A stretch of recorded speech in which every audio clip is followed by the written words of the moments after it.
Hi, this is Marsha. And this is Kelly. We are the 2U's of 2U's Fiber Adventures. Thanks for stopping by. You'll hear about knitting, spinning, dyeing, crocheting, and just about anything else we can think of as a way to play with string. We blog and post show notes at 2usfiberadventures.com. And we invite you to join our 2U's Fiber Adventures group on Ravelry. I'm 100 Projects. And I am Better in Motion. We're both on Instagram and Ravelry, and we look forward to meeting you there.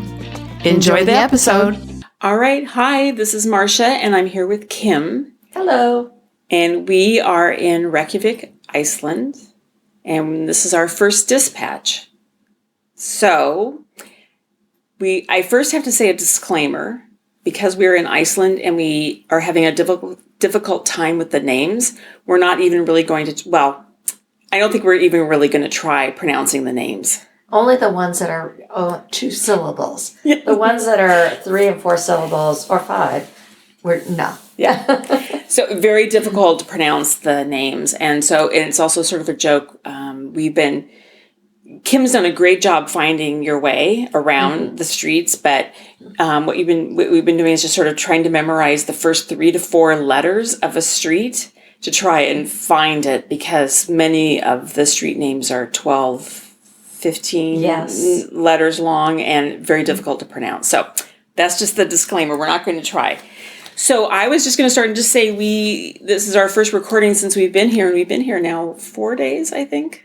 Yes. We've lost track of time. We have, because we flew out on a Friday and arrived on a Saturday. Saturday, yeah. We arrived Saturday the 19th. Anyway, our flight arrived about 6 o'clock in the morning. And... Pitch black.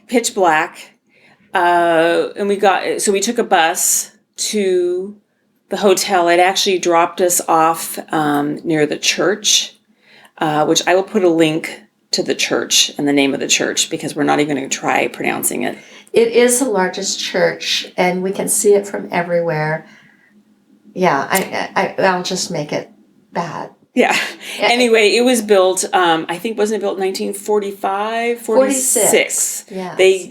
Iceland gained independence in 1945, and they built it in 1946, I believe. Mm-hmm. And so it is the tallest building in Iceland, and our hotel is right across the street. We have a fantastic view of the church and also a sculpture garden right across the street from the church. So very nice view.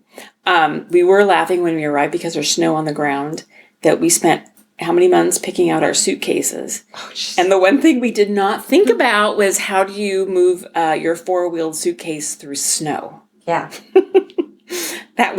We didn't think about that. And when we were dropped off, I guess from the airport to where we were staying was about an hour ride. But the irony is that we get out and we are in a parking lot of a church, and we could tell the direction we should go, but we couldn't see the sidewalks, the crosswalks, or like where to even get from point A to point B from the church to our hotel. The interesting thing is that once it rained, we could see all of that. Yeah, we could see. So now we know which way we're supposed to go, even if there's snow on the ground. Anyway, so we checked in, and then we went and had coffee. At Cafe Loki. Cafe Loki, which is just a half a block away, just a few doors down. And we had coffee, and we had a sandwich made with rye bread. And it's a very interesting rye bread. And I actually had looked up the recipe before we arrived, and it's... it's more like a quick bread. What we in the United States we call a quick bread. It's made with the leavening is soda, baking soda. Really? I believe baking soda or baking powder. I can't remember, but there's no eggs in it or yeast, I guess is what I'm trying to say.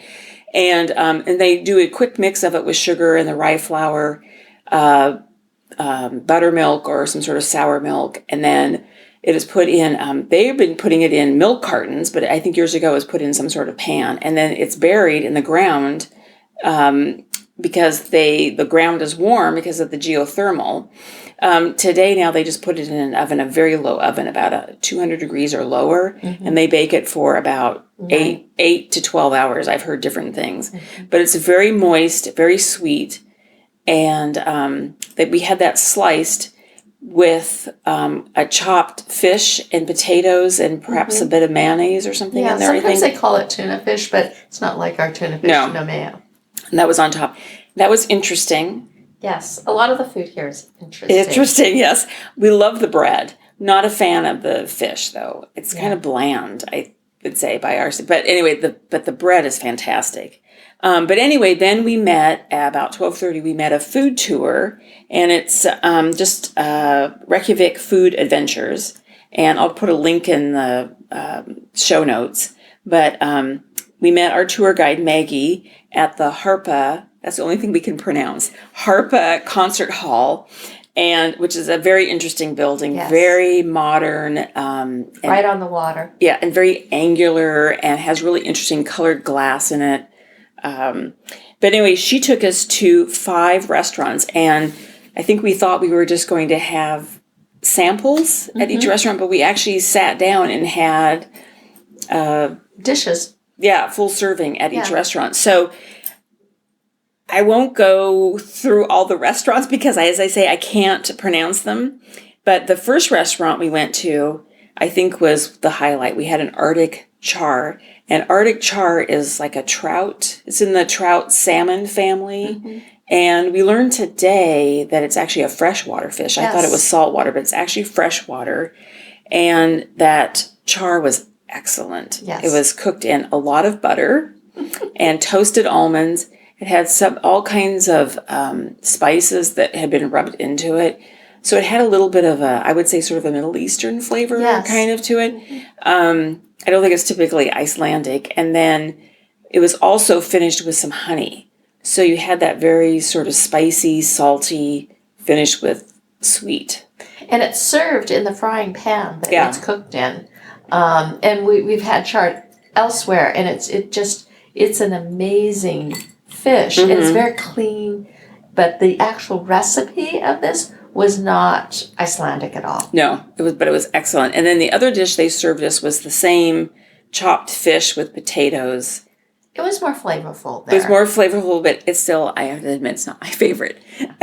I think it's very good, but it's not my favorite. Yeah. And so then our next stop was, and I'll put a link to this, is a hot dog stand, which is world famous. In fact, I was looking, Kim, when I was making the show notes, I was looking at Instagram, and Bill Clinton ate there. There's pictures on Instagram of Bill and the Kardashians. And anyway, it's this little tiny red building where they serve hot dogs, and the hot dogs are made with lamb and a little bit of pork. Yes. And how about the toppings? The toppings were amazing. What they do, they have a whole system of they have cooked onions and crispy onions and a little bit of ketchup. And then they put the hot dog in. Then on top of the hot dog, it was a brown mustard and an interesting mayo. Well, they call it remoulade, but it's basically mayo with relish in it. Yeah. Yeah. And just a regular white bun. And it doesn't look like a big hot dog, but when I took my first bite, it just kind of took me back to my childhood of the very clean flavor of hot dogs and probably boiled.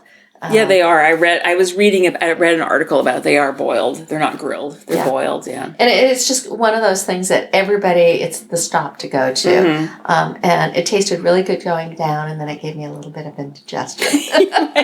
Yes. Well, the whole day, we had so much food. Anyway, then the next stop, we went to a restaurant, and I do have the names of all the restaurants, but this one we cannot remember the name of the restaurant, but we had a lamb stew or a lamb soup there. And we had a beer. Yeah, a white pale ale. Which was excellent. Had a little bit of cardamom flavor into it. Yeah, it was very good. And then we went back to Cafe Loki, where we had a bit of rye bread, not the soft rye bread, but more the sort of the Scandinavian sort of thin rye bread that had some smoked lamb on it, and a bit of rye bread also with char, isn't it? Yes, the cold smoked Artic Char. And then the other thing that was so good and unusual was ice cream, and this rye bread that we've been talking about that's so kind of sweet and they cook for so long and very moist, that they had taken the crumbs and mixed it in with, I believe it was vanilla ice cream and chocolate chips. Yep. And then it had a little whipped cream on top of it, And I then think. a rhubarb drizzle. Oh, yes, that's right. A rhubarb sauce that they put on it. And that was very good. And apparently that's the only place in Iceland you can get that ice cream is at that restaurant. They make it. And then our last stop was a restaurant where we had a lava cake, where you have the ganache in the center of a chocolate cake.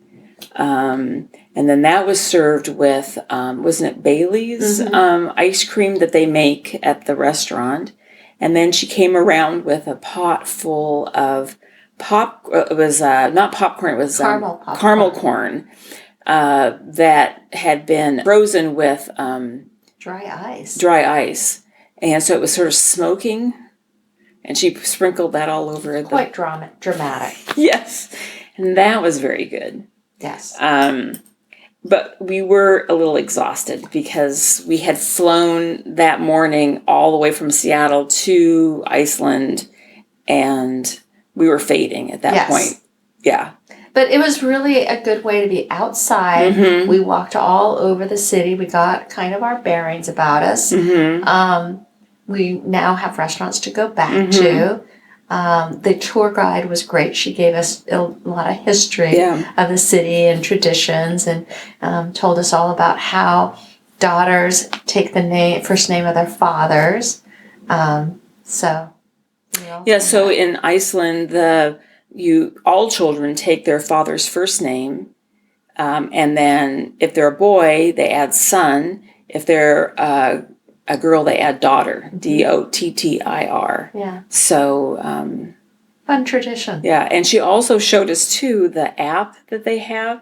Book of Iceland. So in Iceland, everybody can trace their family history back and find out who they're related to, so that was very interesting. And she showed us, and then one of the people on the tour said her daughter-in-law wasn't her daughter-in-law or some relative was from Iceland, and she was able to find her on the app. Yes. Yeah, interesting. So that was our first day here, and then I fell asleep about 6 o'clock, I think. I stayed up till about 8, but that was really hard. And then we just kept waking up and going to sleep and waking up, and we finally, I thought, I don't know how I'm going to make it till the morning, because I was up and falling asleep and then waking up wide awake, and we woke up at 9 o'clock the next morning. Yeah. Well, and what's hard is that it's so dark out when we get up. It doesn't become daylight until 10 in the morning. Actually, later than that. I think the first day was like 10:30, 11, I think. And then you get twilight about 10. Yeah, about 10 it starts getting a little bit light, and then full daylight around 11. And then it starts getting dark. 4:15, 4:30, and it's pitch black at 5. So anyway, then our first full day, we met the rest of our group on the tour after breakfast, and everybody introduced themselves, and there's some very nice people on the group. There's a total of 16 of us, I believe, with a film crew of 2. Yeah, we have a film crew, and including our Jim, our guide, and we also have a driver, too. Hildy, who's driving us. So I think that there's a total of 16 of us on our bus. And she tells us fun stories. Yes, she's great. So we did introductions and sort of what was going to happen and how communication was going to happen. And then we all walked down to have lunch at a restaurant called Snaps. And that was really fun. We were there for a long time and had a fantastic lunch. And then after lunch, we all walked down to the Handknitting Association of Iceland.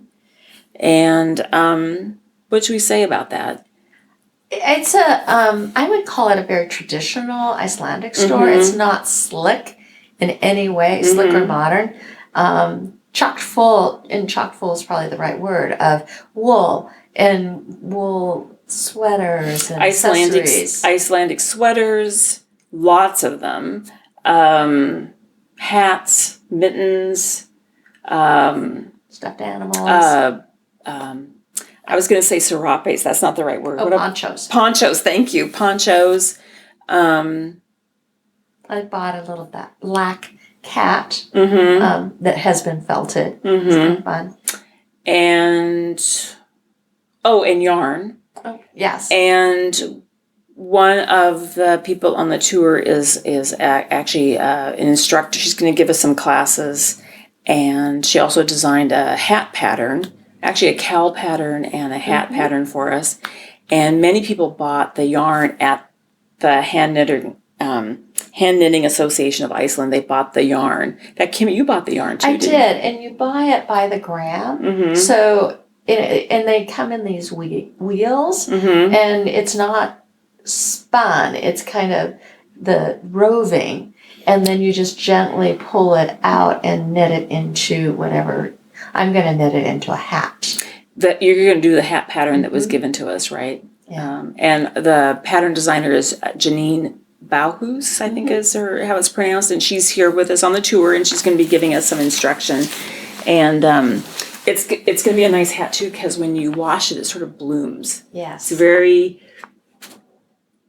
hairy. Yes. Fuzzy in a good way. Yeah, I mean the Icelandic wool is Lopi wool it has long staples to it. Yeah, it'll be interesting. Yeah. So that was and then that night, because it is very cold here and windy, and then it gets dark so early that night, we decided to go to a movie. Yes. And we went and saw Judy with the new movie that's out about Judy Garland with Renee Zellweger as Judy Garland, and we decided that movie's excellent. Yes, loved it. And we had a good cry after the movie. Felt like it wasn't. There weren't other tourists there. It was yes, all women probably, and we all were just there to have a good time. Yeah, it was very nice. It was a very good movie, and I think it was very well done. And I was actually really impressed with Renee's performance. Was her performance. amazing. I mean, she really you forgot it was Renee Zellweger. It was Judy Garland. Yeah, it really was. I'm very impressed. Okay, so then Tuesday the 21st was a very full day. We left the hotel about 9:30, and we went to the first yarn shop of many that we have visited so far. And I will try and pronounce this. It's Handprjon. I think it's Handprjon. And Drifa is the owner. And we met with her. We were there actually for 2 days. So the first day, we worked on a top-down sweater design. So how to from a gauge. Yeah, so how you do a swatch, and from your little swatch, you figure out the gauge. You can do it in any weight yarn. You can do it in any size. And so then you just decide what size neckline you want. What size you want the neck opening to be. And from that, you then design an entire top-down sweater. And it's garter stitch. She did say you could also modify this and make it stockinette. You can do anything you want. You can add cables. You can, with some more modifications. But it was a fun class. We learned some things we already knew, but we learned some other things too. It was fun. Yeah. We should probably just also talk about what we bought yarn-wise. So the shop has its own label of yarn, and so she had a really nice merino and beautifully I assume hand dyed. Yes, it was hand dyed in Iceland. So the merino wool did not come from Iceland because they don't have merino sheep, so that's imported, but it was all dyed in Iceland for the shop. And we each bought 3 skeins. Of really bright colors for both of us. Not really traditional Icelandic colors, but or whatever. That's a debate there of what is traditional Icelandic colors. And then the next day we bought the Martin's Lab yarn from Poland. And I'll just say about the reason why we bought her, we each bought 3 skeins of fingering weight yarn is the next day we were going to work on a blanket. It's a cable blanket where you make squares that have cables on them, and the cables look good from both sides. That's the idea. Reversible cables. Yeah, reversible cables. And then they have an interesting technique that we learned about how to sew them together. And so we each bought 3 skeins, so we would have 3 colors for the 3 squares that we were supposed to make. So that's why we bought the yarn. And then the next day she gave us patterns, and it's Martin's Lab. Yeah. Had you heard of Martin's Lab? No, I hadn't. It's a Polish company. Okay, I had never heard of it. But anyway, she gave us 2 patterns. One is for a hat called Tied Knots, and the other one is for a shawl called Close to You. But we really like the hat. It's a cabled hat. So we bought Martin's Lab yarn called Tibetan DK. And I bought a red. What color did you buy, Kim? I ended up buying purple. Purple? Yeah. And that's in your wheelhouse. I know. I have a purple coat. It all goes together. Anyway, so you're going to cast on the hat on this trip, aren't you? I might, yeah. I have 2 projects that I'm almost done with. So, yeah. We're actually sitting in our hotel room, and I'm just sitting here with the notes, but Kim's been knitting. Yeah, I'm finishing on her sweater. The sleeves of a plucky sweater that is worsted weight, so I thought it would be perfect for wearing here, but I just have to get it done. So the sleeves and then the front placket, and then it will be done. And I did find some buttons here. Yeah, that was actually pretty fun. We'll talk about that in a second. But so then after we just came back to town, back to the hotel, had lunch. Where'd we go? Oh, we went to the bakery for lunch that day. Did we? No, not this first day back, because we went to Blue Lagoon in the afternoon. We were on our own for lunch. Yeah, we went for lunch, and we went to the bakery with... oh, that's right, Sunholt. Sunholt Bakery, which is an excellent bakery. So we had lunch there, and then we all gathered as a group around 5 o'clock, and we went to the Blue Lagoon. Okay, Kim, we have to talk about the Blue Lagoon. Okay. It was cool. Yeah. I mean, and it was very cool just from the beginning of how you even walk into the lagoon. So, I mean, you drive up into this parking lot and there's just this break in the rocks and you're like, what's that? Because you don't see a building. You don't see any buildings at all when you first drive up. And so you just walk down this path, this meandering path through lava rocks. That is like 10 to 15 feet tall on either side. And it's a beautiful lighted path because, of course, you're here in the dark. Yeah, it's pitch black when we're there. Anyway, then you go into the changing room and you're given all these instructions you're given a bathrobe and you're given flip-flops. And they tell you because of the sulfur that's in the water that you should put... conditioner in your hair, which I did. You put a little bit in, but you asked for the bathing cap to protect that hair. Yeah, yes. I was a little worried, and in the end, it was not a big deal. But I just really put in a bunch of conditioner in my hair. So anyway, then you go and you shower, and then you go you make a quick exit from the it's darn cold building to because now you're wet, right? From having showered, you're wet. And so you make this quick exit to the pool, and they have ramps that walk down, and then it feels fabulous. It's amazing. And it's dark, and because the water's so warm, all the steam is rising, and they have a bar. Yes. So, and I should say too, you have a wristband on, which is works to lock your locker. But then also the wristband, then you get a drink. They get a free drink with your wristband, and then you go over and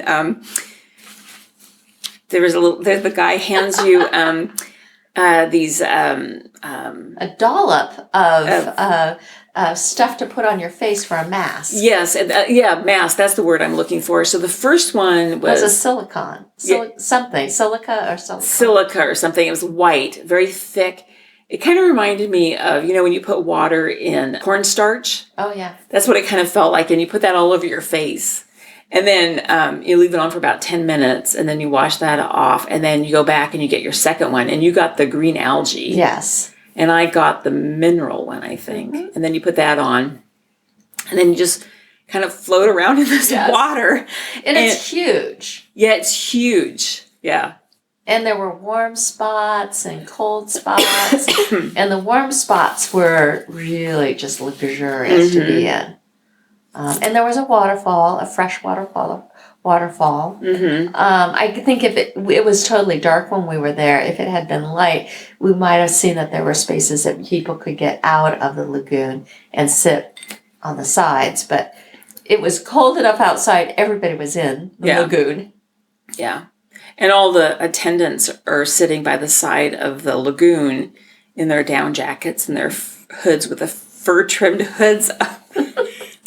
It's just so funny that we're all in our bathing suits, and they're all in down jackets. But I thought it was a really fun experience. I kind of felt like I wish we had a little bit more time there, like another hour would have been really nice. But yeah, and then I didn't realize, I thought the Blue Lagoon was a natural formation, but we learned on the way out there that it was actually, they built a geothermal power plant and discovered, and I don't know how I feel about this, Kim, they discovered that I don't want to say wastewater because that makes it sound like it's toxic, but they found out that as they built this plant that the water from the plant was filling up this lagoon. Exactly. The silt was blocking the silica in the water was blocking the outlets. The absorption of the water into the ground. And so it started creating these pools.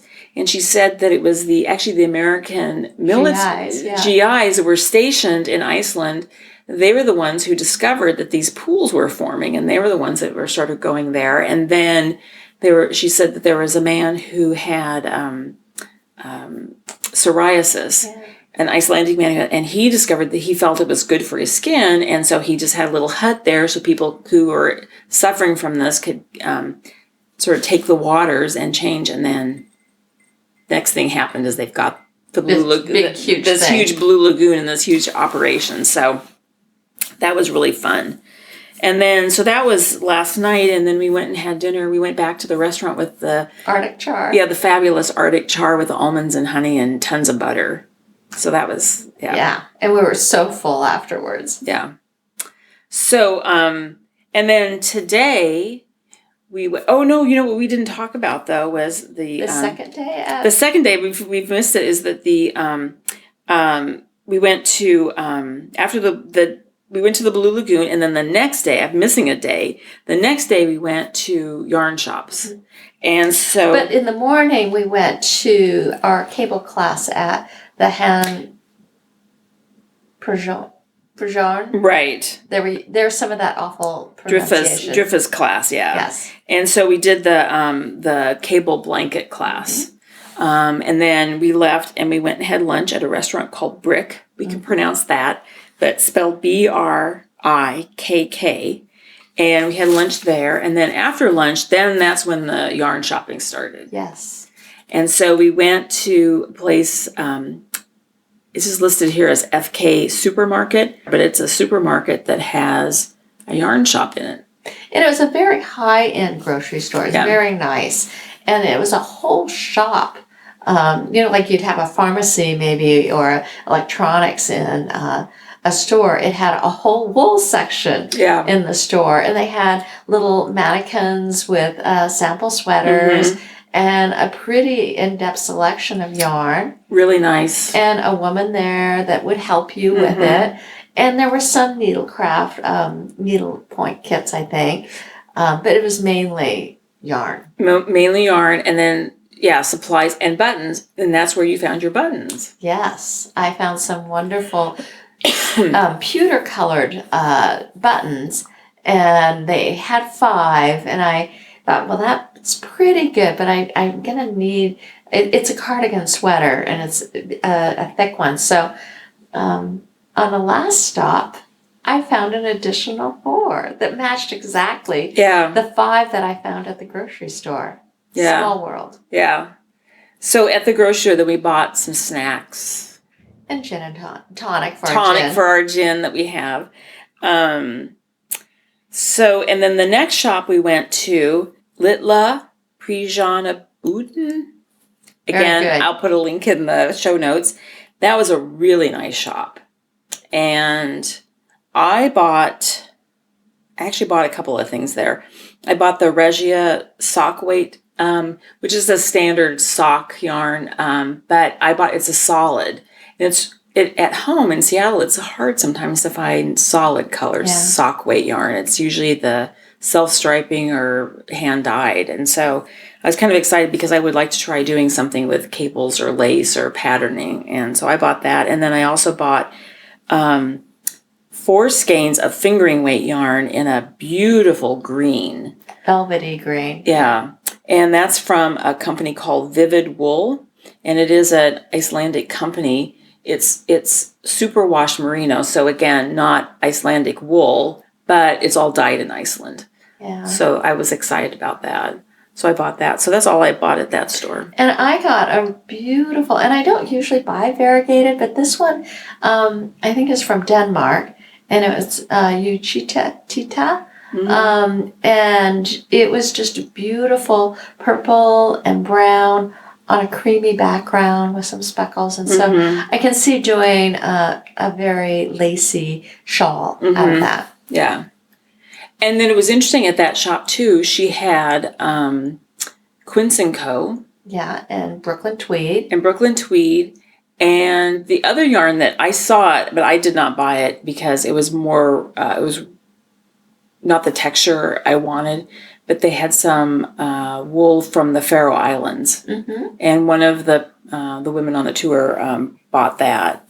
That was interesting to see. It was a very nice shop. And then the last stop was Alafoss. Yes. And that's sort of the famous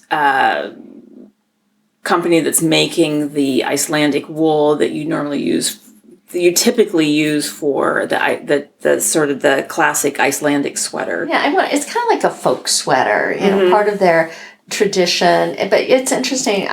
We didn't talk about our shopping day. No. We both bought sweaters on our shopping day, and I happened to buy one that it's not like what you really see in all the windows. It has a black background with then pretty green, purple, and blue in the yoke. And I liked it, and it's a cardigan, so it fit nicely. And it's not big and hairy and bulky. Yeah. And I did buy the sort of the traditional Icelandic sweater, which is hairy, which I've discovered in my black top and pants that it's like wrapping yourself in a dog. Hairy dog. It sheds. But I really liked it because it is a cardigan, but it zips. And you got it at the Handknitting Association. Yes, and I bought that at the Handknitting Association of Iceland, and it's kind of a sagey olive green body. Really nice. I really like it. It's more traditional colors probably than yours, would you say? Yeah, and by traditional colors we mean like brown and beige and gray, and then they have the diagonal zigzag yolks. They're sort of like the natural colors of the sheep is what I think. Where you have one that's clearly dyed, right? The colors, where mine is the body is dyed the green, and then the color details are the natural colors. So anyway. So Alafoss, you were very good. You just bought napkins, really cute cocktail napkins. Yeah, cocktail napkins. And my sister, when she had come to Iceland, had bought me some yarn, which is an interesting, I think it's called Kamgarn, and it is produced in Spain, and then it's dyed in Iceland. And so she had bought me the traditional brown, beige, ivory, and those aren't very good colors for me to wear. And so I bought some really bright, an orange and a blue and just a green. It's the colors that really pop. So I'm thinking I might do the cable blanket. The blanket that we learned how to make. How to do in that. Let me think then. After that, Oh, that's when we went back and had that. Last night we had the Artic Char. Yeah. Yeah. We had that. We went back and had that good Artic Char that we keep talking about. Okay, so today. So, what we first should we say about last night? Oh my gosh. Huge storm came through. It's still coming through. Yeah, we're still in the midst of the storm and crazy windy last night. We both woke up. I woke up because we should say something about all of the heating in Iceland is geothermal. And so they do have signs if they want you to keep your windows open. I think it has something to do with keeping airflow and moisture doesn't collect. And keeping the heat regulated. Yeah. And so in the middle of the night, I had to get up and close the window because I was getting cold. And also the shade was banging. The wind, you could hear the wind banging and moving all the trees. It was just at an extreme speed. It was very, I don't think I've ever experienced wind like that. It was, well, and it's so extreme that they were in the orange because they have like red is super dangerous, orange is dangerous, yellow is not so bad, and then from there. And so it's orange means that flights get canceled. Yes. So then this morning, all the flights out of Reykjavik were I guess in and out of Reykjavik were canceled. And so we, this morning we did a cooking class, at, a place called Salt Eldhus. Yes. And Eldhus we've learned means, firehouse. The house of fire. House of fire, which is basically where you cook. Mm-hmm. And, but this afternoon we were supposed to go to the Secret Lagoon, and that has been canceled because we couldn't go to that today. We're recording at night, but we were supposed to go this afternoon, and we couldn't go because of the weather conditions. Yeah, the winds are really gusty, and so you don't know if you're going to be in the middle of a gust. And so the van that was going to be taking us out and about, the driver said it's not safe for me to be driving. So we're good with that. Yeah. So some of us taxied to the cooking school this morning, and some of us walked. Kim, we taxied. Well, we had, so just to be, we had about 4 inches of snow last night with the wind. And then I looked at my weather app and it said 31 degrees outside, but it feels like 13 degrees. And so windy. Yeah. I mean, when you get in a gust of wind, it's just chills, especially your ears and your head and your hands. And also, and besides being cold, it also kind of makes you a little unstable. Yeah. On the snow. It can knock you over. It really can. Anyway, we did walk back, though. We did, and we encountered some of those crazy gusts. It was intense, yes. But anyway, the cooking class. Yes. I would say right now, probably the highlight of the trip. Yes. It was really great. I mean, the Blue Lagoon was fun, but this was just so much fun. And not everybody went. I think about half of us went. And it's a beautiful space, too. It's on the 6th floor. The top floor, so there's beautiful view. And we could watch all the weather coming in and out. And the people running it really were charming and instructional, and they knew what to do, for the novice cooks, and they let those who really wanted to dive in with a little guidance. Yeah. And we started cooking about 10:30 this morning, and then we sat down at 1 to a beautiful lunch. Mm-hmm. So we started out with they had made the rye bread that we've been talking about that cooks for a really long time. They had that sliced up, some with butter, some with the smoked lamb, some with the cold smoked Artic Char, and some with pickled herring. And then the husband, the wife was Siri and the wife was Siggy. And the husband had made a lamb terrine. Yes. And then he had that sliced up with caramelized red onions on it. And we started with that. We had beer with that. Oh, and prior to that, we had a berry juice. The crowberry juice. Yeah. And we also had those thin round bread. Oh, yes, because I asked Siri, I said, I asked her about the rye bread that I had seen on the Great British Baking Show, the holiday edition, where that part of the show when the contestants are given a recipe, but they don't know what it's supposed to look like, and they just have to read the instructions. And they had made this bread, and it's a rye bread, but very, very thin. It's like a cracker. Yeah. And it has a design cut into it, and then it's deep fried. And she said, oh, yes, I have some. And so she brought out the tin, and so we all got to try those, and then had it with this little juice. Then we moved on to those little tastings of the pickled herring, etc., and beer. On rye bread.